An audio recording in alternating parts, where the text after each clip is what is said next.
Welcome to section 4 of part 2 of the training course in demographic evaluation of age and sex data.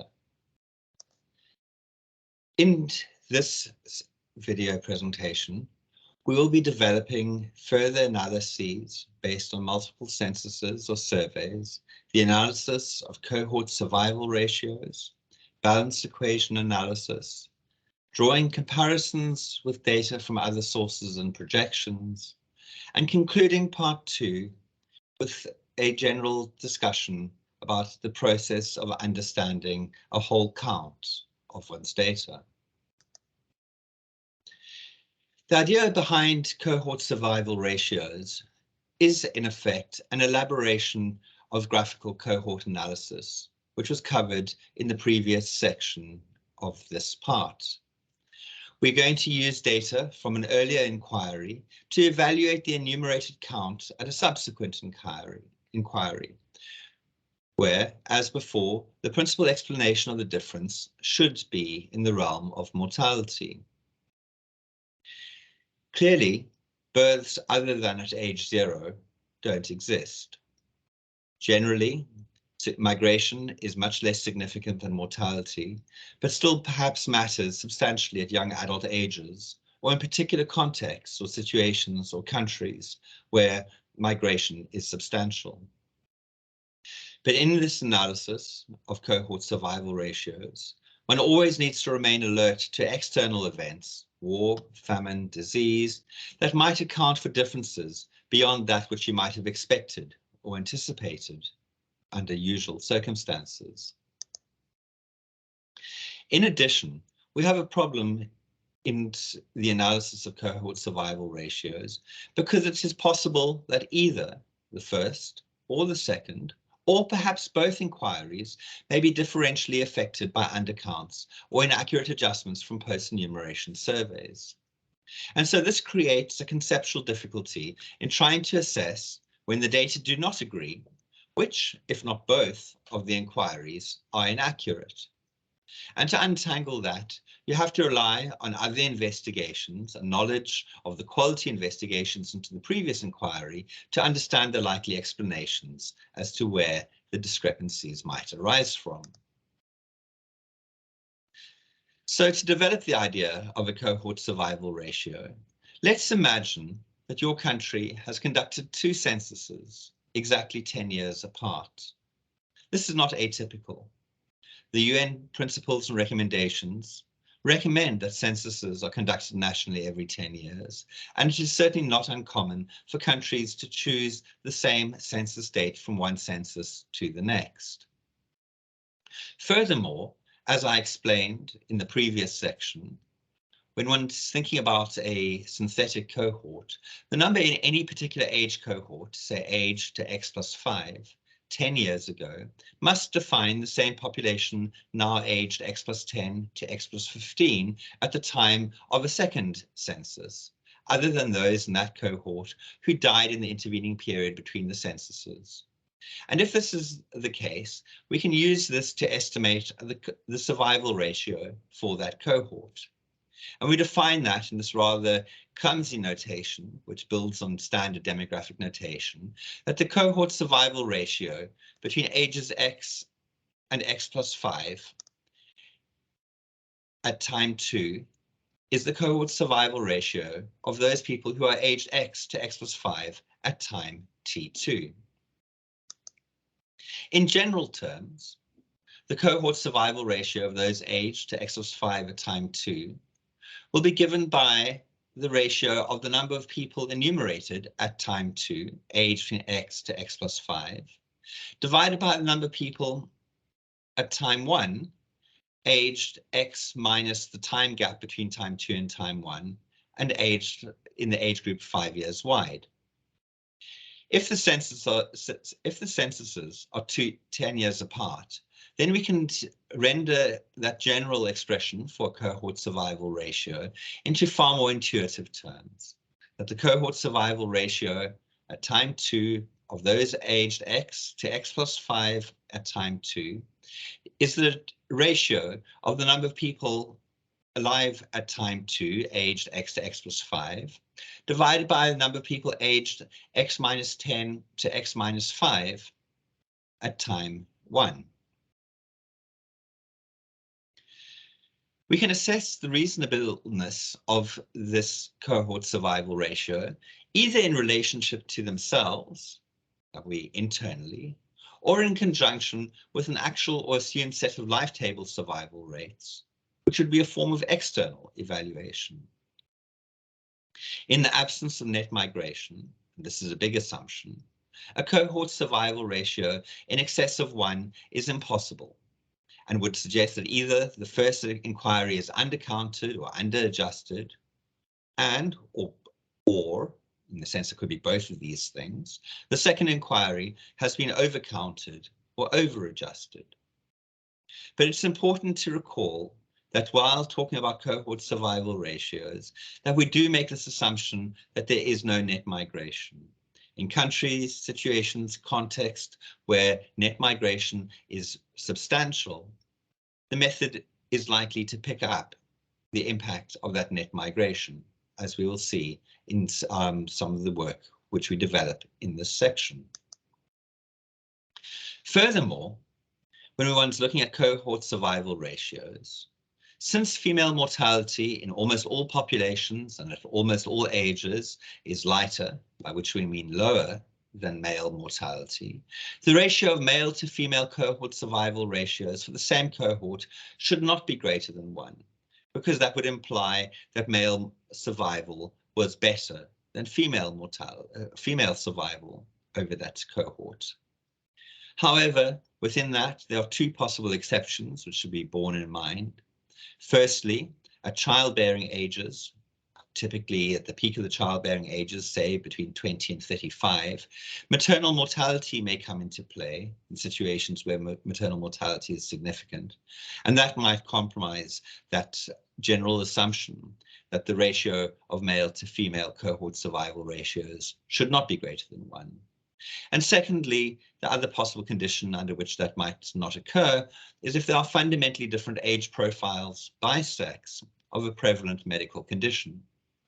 In the context of many developing countries and those in sub-Saharan Africa particularly, HIV has very different age profiles for men and women, and the mortality which arises from that could also distort the calculation of cohort survival ratios. To show graphically how these cohort survival ratios are derived, it's a fairly simple process. Here I take examples from South African censuses conducted in 2001 and 2011. They were both conducted on the same official date, the 10th of October, and so the gap between the 2 censuses is exactly 10 years. And what we have in these first 2 columns here, this is just an extract of the data, just to give you a sense of where we're going with this. This is the data from the 2001 census for females, 2001 census for males, their age in the 2001 census over there, and equivalently for the 2011 census. That this column here represents females enumerated in the 2011 census by their age in the 2011 census, and likewise this column for males. You'll notice that I have blacked out the cells for the first 2 age groups in these subsequent calculations. And the reason for that is simply that someone who is aged 5 to 9 in 2011 could not possibly have been even born at the time of the 2001 census. And so the calculations will become somewhat meaningless. To calculate a cohort survival ratio between the 2 censuses, if we take, for example, that of females aged 10 to 14 at the time of the 2011 census, the cohort survival ratio is simply going to be the ratio of the number of females aged 10 to 14 at the time of the 2011 census, that 2.250 million, indicated where the cursor is showing now, divided by the population of people who are aged 0 to 4 in 2001, 2.226 million, because these must represent the same synthetic cohort. people aged 0 to 4 in 2001 must be those who aged 10 to 14 in 2011, except for possible migration in or out, or the effects of mortality. And so we can calculate the female cohort survival ratio for the 10 to 14-year-olds at the time of the 2011 census as being 2.250 million divided by 2.226 million, and that gives a value of 1.011 as a cohort survival ratio. And we can do that equivalently for each of the other cohorts which we have for females and for males. And we can further then derive the ratio of the male to female survival ratios by, for every age group, say for the 10 to 14, dividing the male cohort survival ratio of 10 to 14-year-olds divided by the female cohort survival ratio of 10 to 14-year-olds at the time of the second census. And that ratio there is a measure of the relative burden of male and female mortality. And as I explained on the previous slide, in general, those ratios should not exceed 1, because that would imply that male mortality has been somewhat lighter than female mortality over that period. And so that is the basic calculations of a cohort survival ratio. And towards the end of this video, I will take you through the accompanying Excel spreadsheet, which actually shows these calculations and how they are derived. But for now, the calculations should be relatively straightforward. The values which I've marked off in red, either for the cohort survival ratios or for the ratio of male to female ratios, are those values which exceed 1, which I have already indicated is probably indicative of some kind of problem underlying the data of relative enumeration in one or other or both of the two inquiries.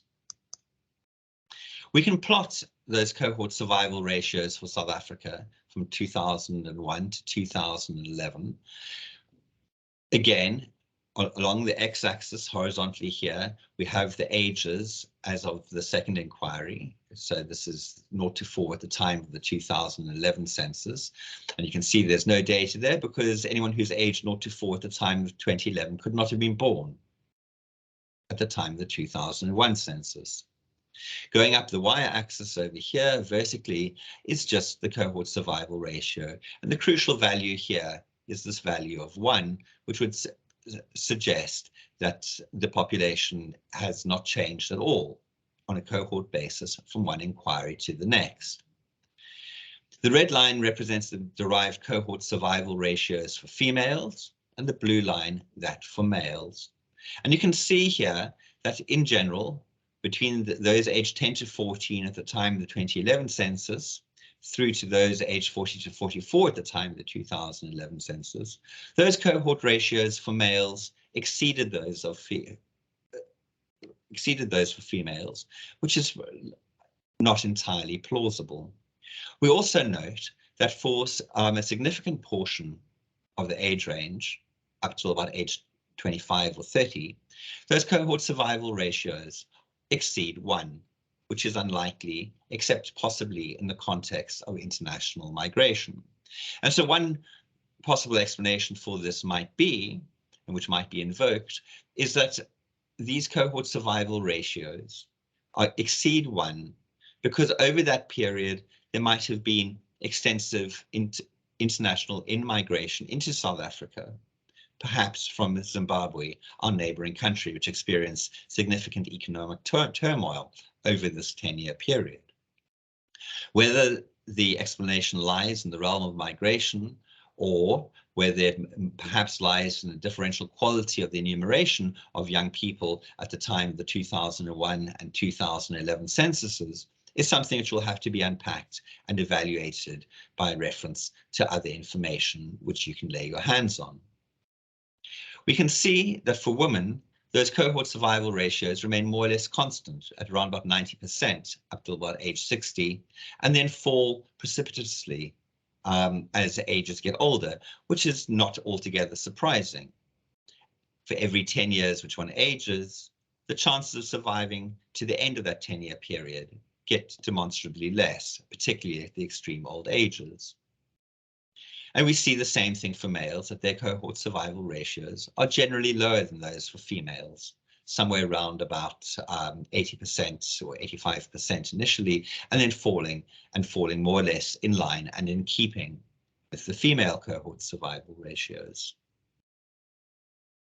If we look at the plot of the ratio of those male to female cohort survival ratios, which would be the plot of these numbers over here from that slide, we can see that that ratio of male to female cohort survival ratios for the two censuses, between the two censuses, 2011 to 2001 to 2011, is typically greater than 1 up to about age 40 to 44. And then showing that the relatively male mortality is somewhat higher than female mortality after that, which is what we'd expect, with a rather curious rise in the cohort survival ratios at the extreme old ages, which we will explain in a little more detail later on during this section.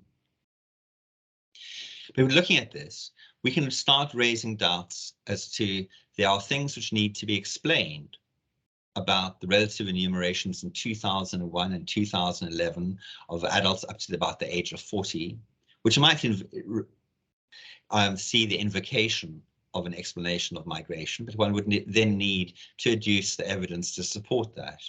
Or it would point to a problem with the relative enumeration in the two censuses of 2001 and 2011. But there's more that we can do with the cohort survival ratio. If we have available to ourselves a set of sex-specific life tables, as produced routinely by demographers, that one hopes and one believes reasonably describes the pattern of mortality during the period between those two censuses, we can compare the cohort survival ratios, which we've already derived, with those implied by that life table.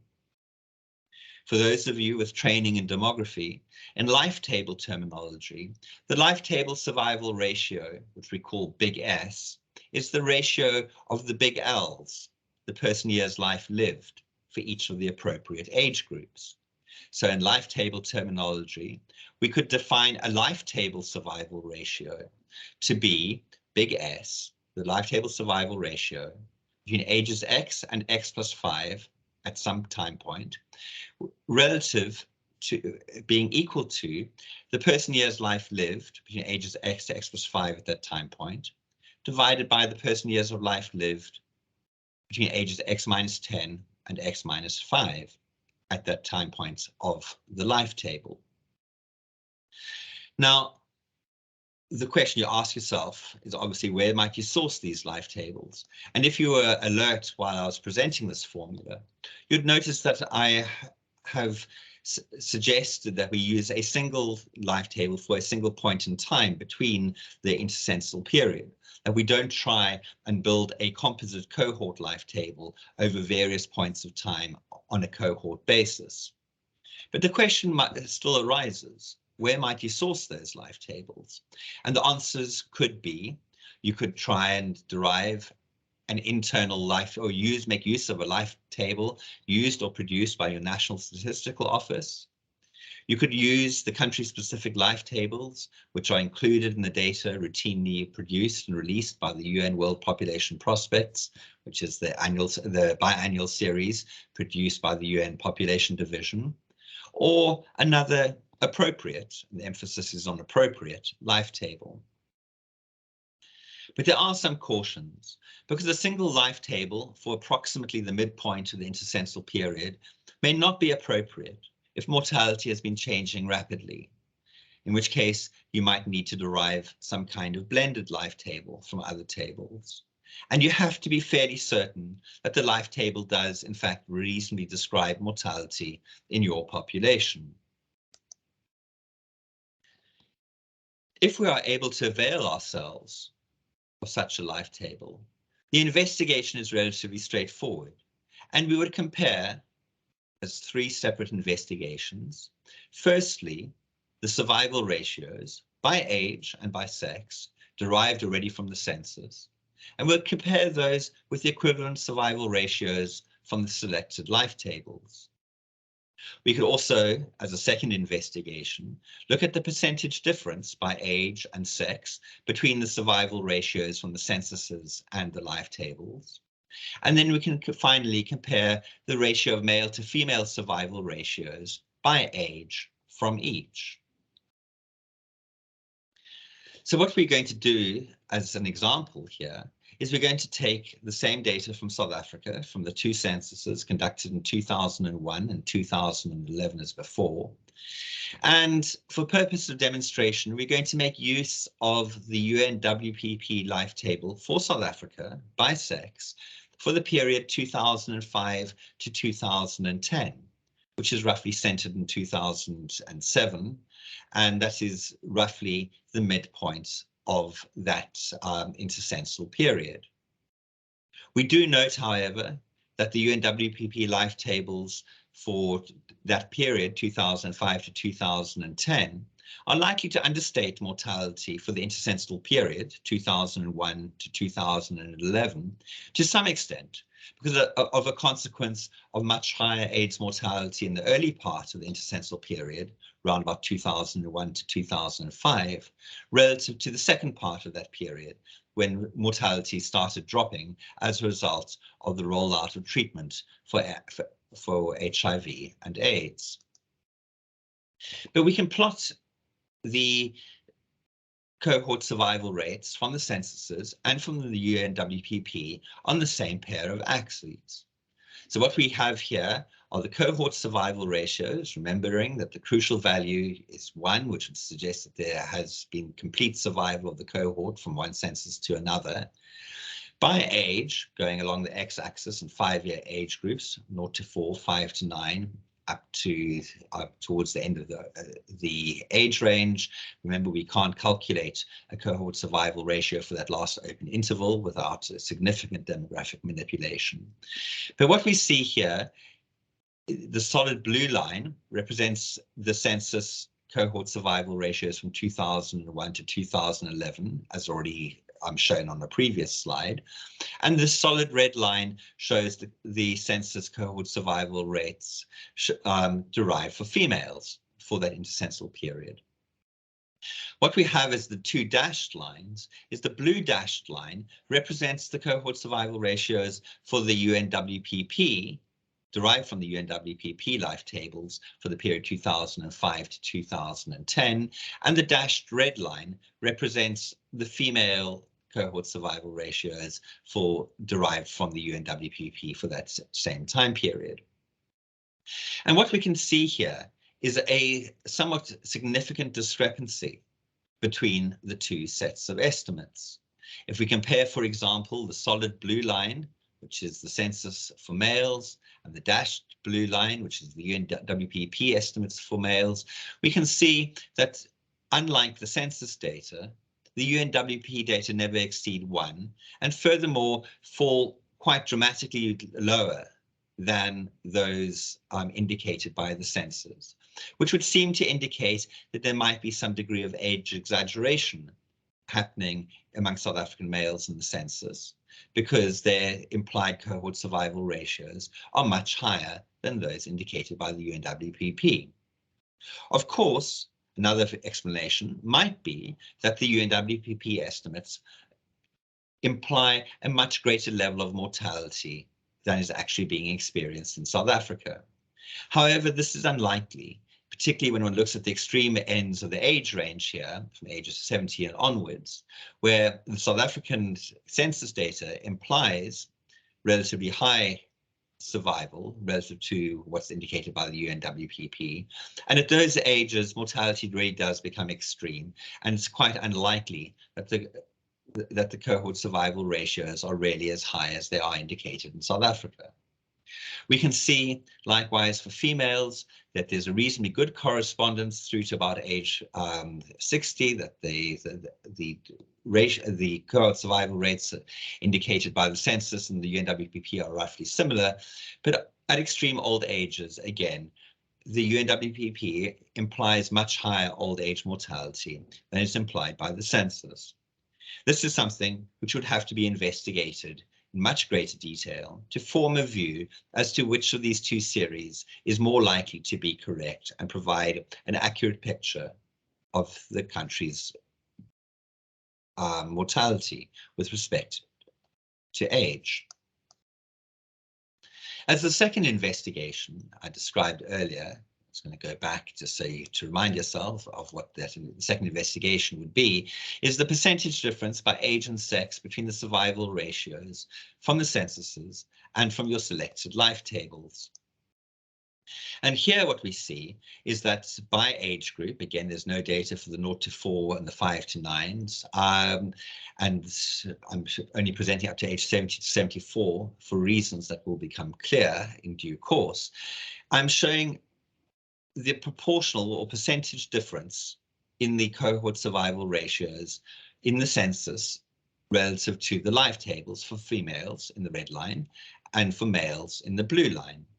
And we can see that in general, up till about age 45 or 50, the difference in those cohort survival ratios is relatively small. It kind of oscillates somewhere around about 5%, reaching about a maximum of 10% at age 20 to 24.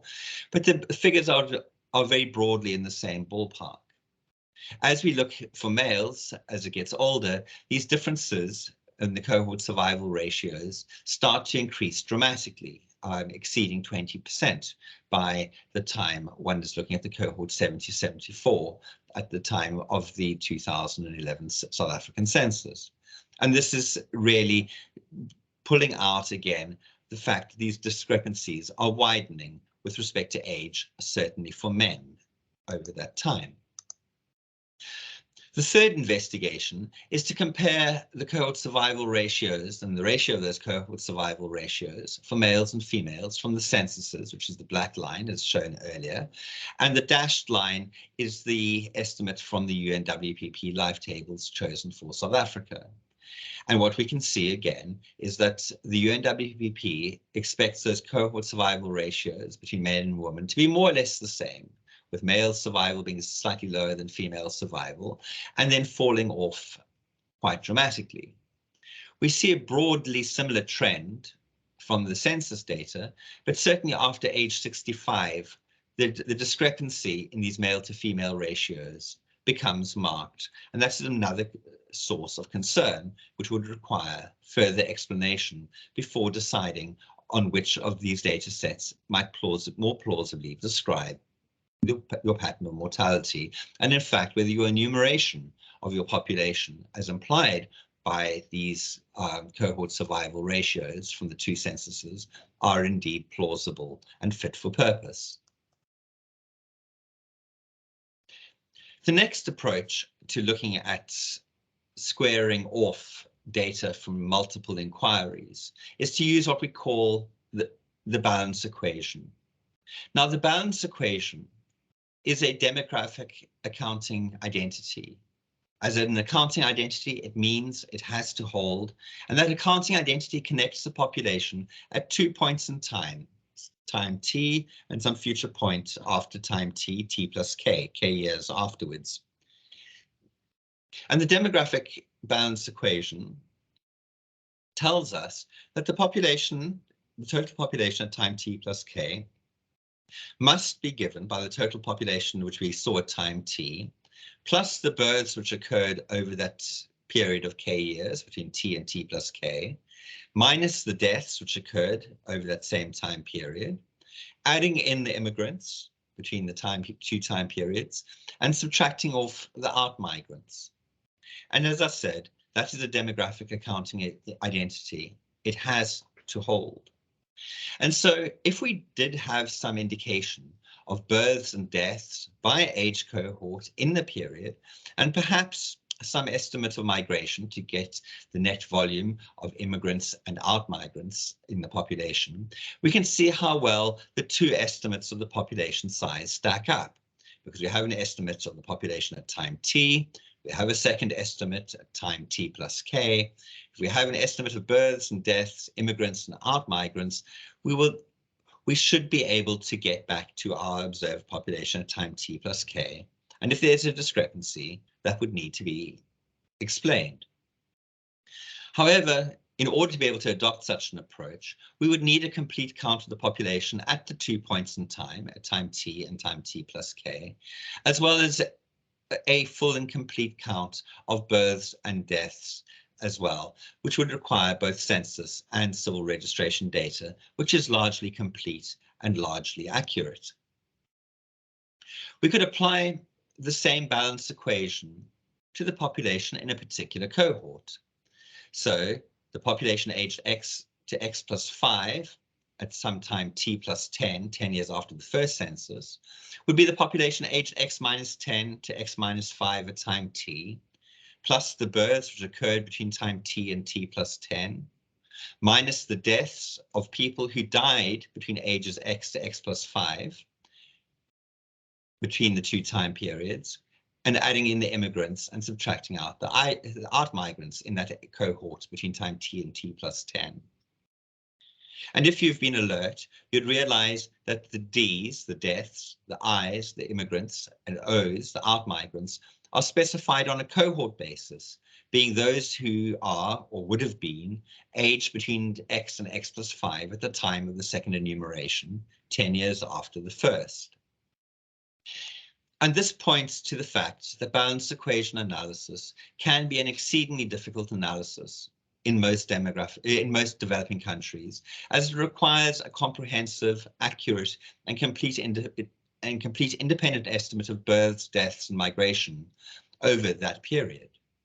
Most often, these estimates have come from a civil registration vital statistics system, or from a national population register. But should those data be available, and unfortunately in most developing countries those data are not routinely available, but if those data are available, with appropriate adjustments for incompleteness, they might also be used to shed light onto the quality of the census data. The final way of evaluating the age and sex composition of a population is to compare the results from one census, one survey, with those from other projections. Since those projections would largely have been parameterized off other recent data, for example, the UN World Population Prospects brings in the data collected in the Demographic and Health Survey, the results of a previous census, data from other sources. And because those projections are calibrated to be consistent with earlier data, significant deviations in your age sex composition relative to a fully and coherent set of population projections should be giving cause for concern if they reveal significant deviations between each other.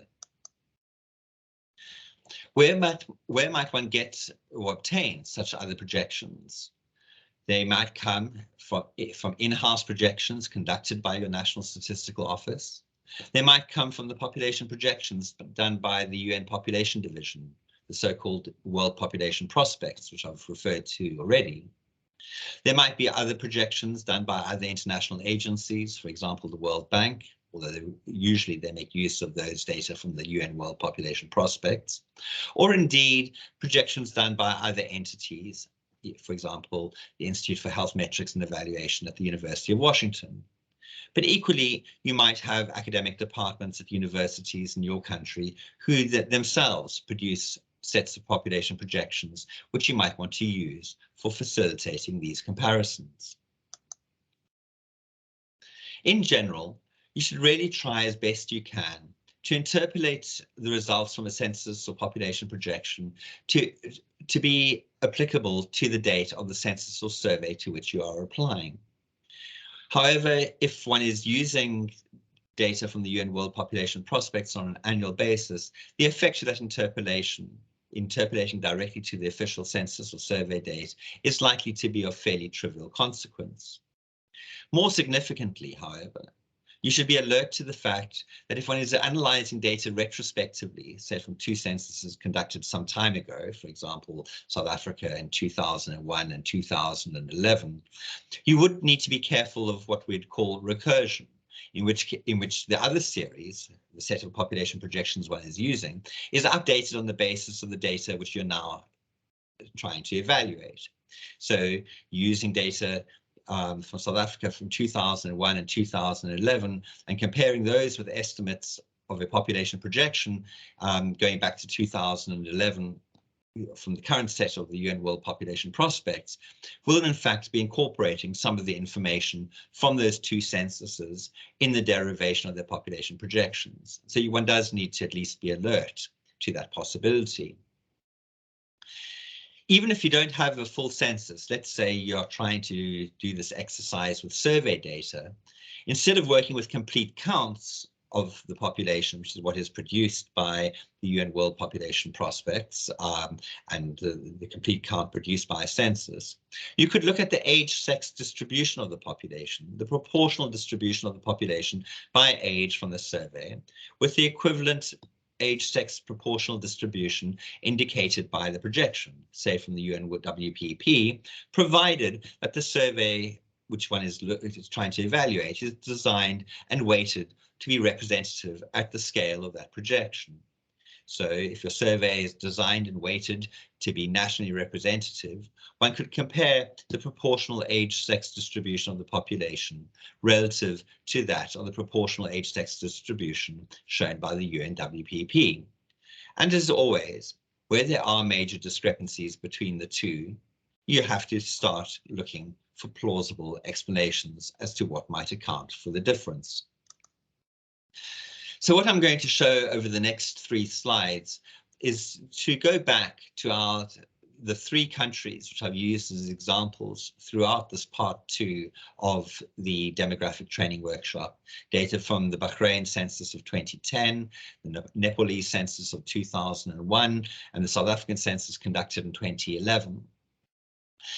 And in each case, what I'm presenting are data on the left-hand side by 5-year age group, and they've been all adjusted to be consistent with each other up to the same open age interval used in each case. So it's 85 and older in the case of Bahrain. And we have the data for females in red, males in blue by 5-year age groups, and the estimated total population of the country going up the vertical axis. The dotted lines represent the data from the UNWPP. So the red dots represent the female population numbers from the UNWPP, and the blue dots, the male numbers from the UNWPP. And if we look at this first plot on the left-hand side, we see again that the now familiar shape to us of this extensive pattern of labor migration into Bahrain, as indicated by the census counts, is indeed very closely reproduced by that from the UNWPP. And that would give us some degree of confidence that this age-sex distribution is correct, although bearing in mind, again, that this is census data from 2010, and we have been using the data from the most recent release of the UNWPP. And so therefore, there is an element in which those UNWPP estimates have in some ways been shaped by what was observed in that 2010 census. On the right-hand panel, I show the percentage deviation of the census data from the UNWPP to show the effects of where these differences might occur. And in this plot on the left-hand side for Bahrain, we can see the curves fit each other incredibly well in general, and the 2 curves lie very close to each other.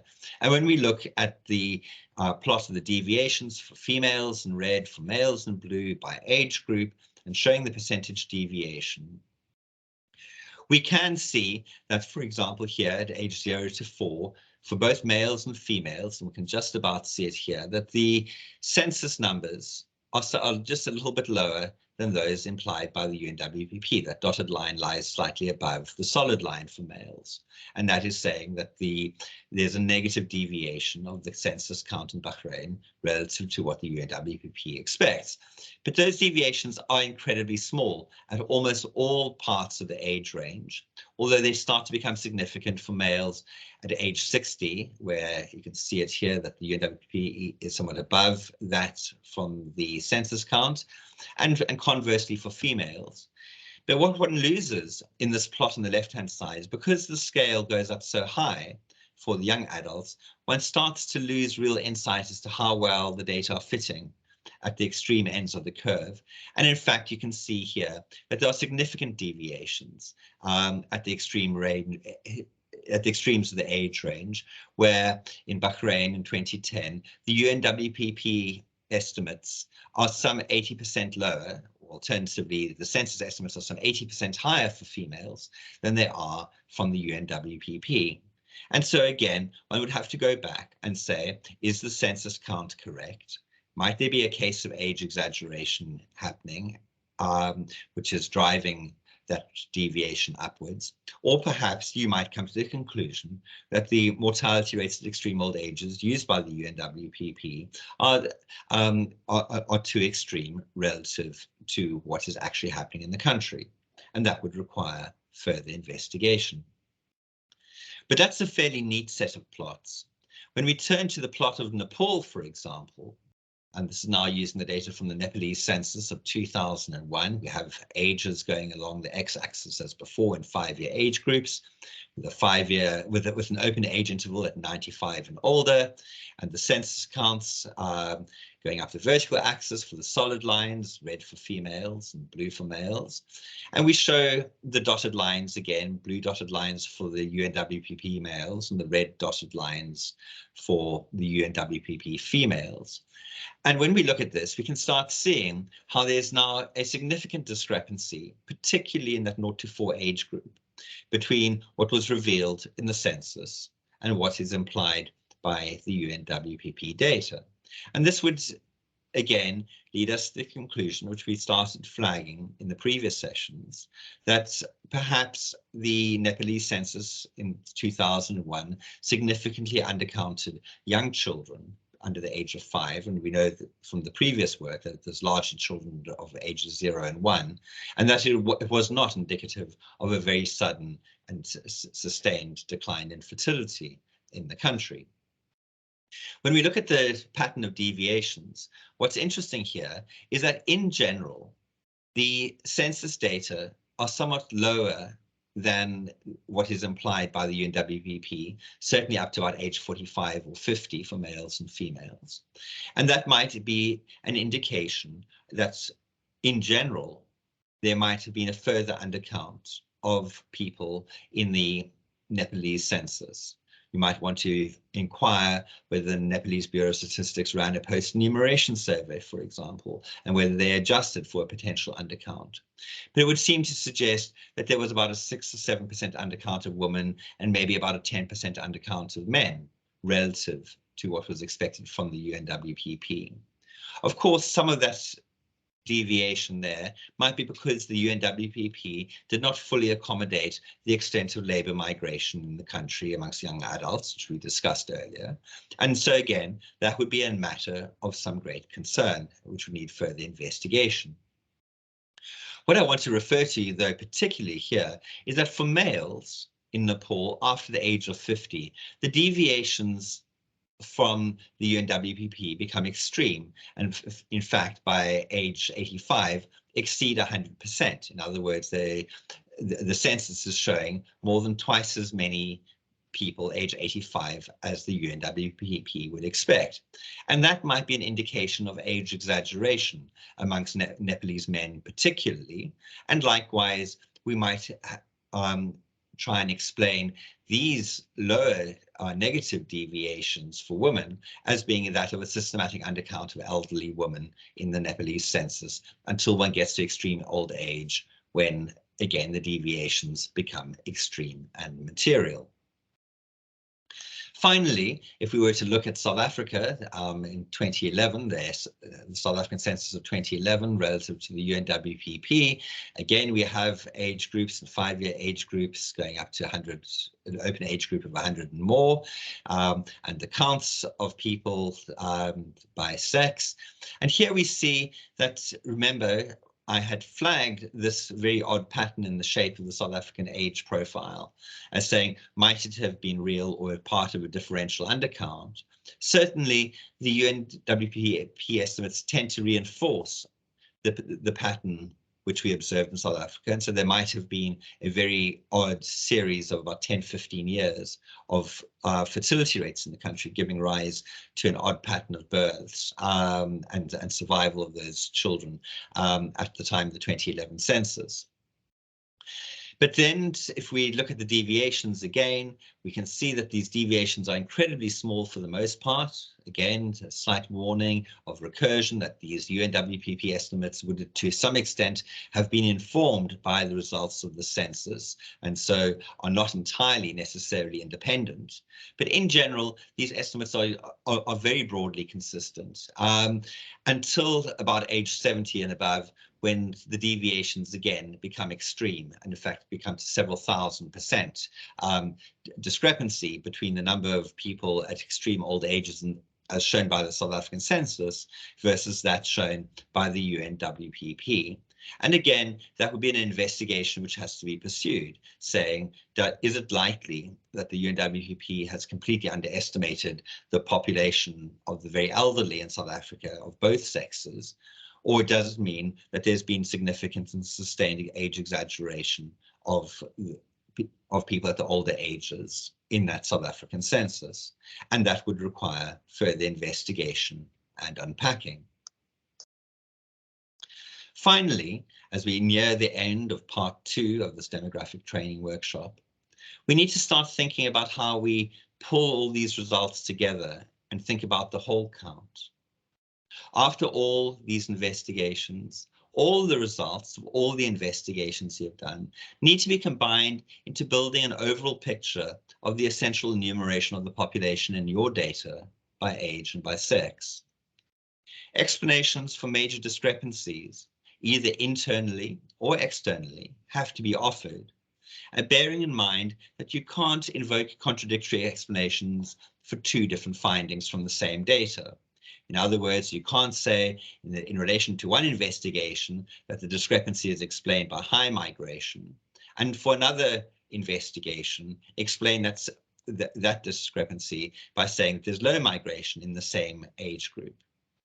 In other words, as with all legal proceedings, your story has to be able to hang together, and all the elements which you use to explain what you're seeing in your data has to remain consistent with each other, both internally and externally. Where we go from here in part 3 of the videos, which will be uploaded later in this week, is to do some detailed investigations into other aspects of demographic data which might be relevant to you and your settings.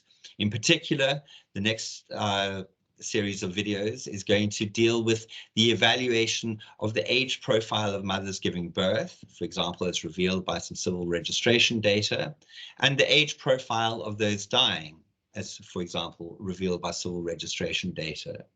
Those videos will be available in the next few days, uploaded onto the training workshop file site. But as always, if you have any questions or queries or comments on this material, please feel free to email me, thomas.moultrie@un.org, and copy to the ESCAP CRVS team, escap-crvs@un.org. And I will do my best to answer questions either by return of email or in the first plenary session to be held in 9 days' time on the 27th of May, 2022. And I really look forward to seeing you there. Thank you very much.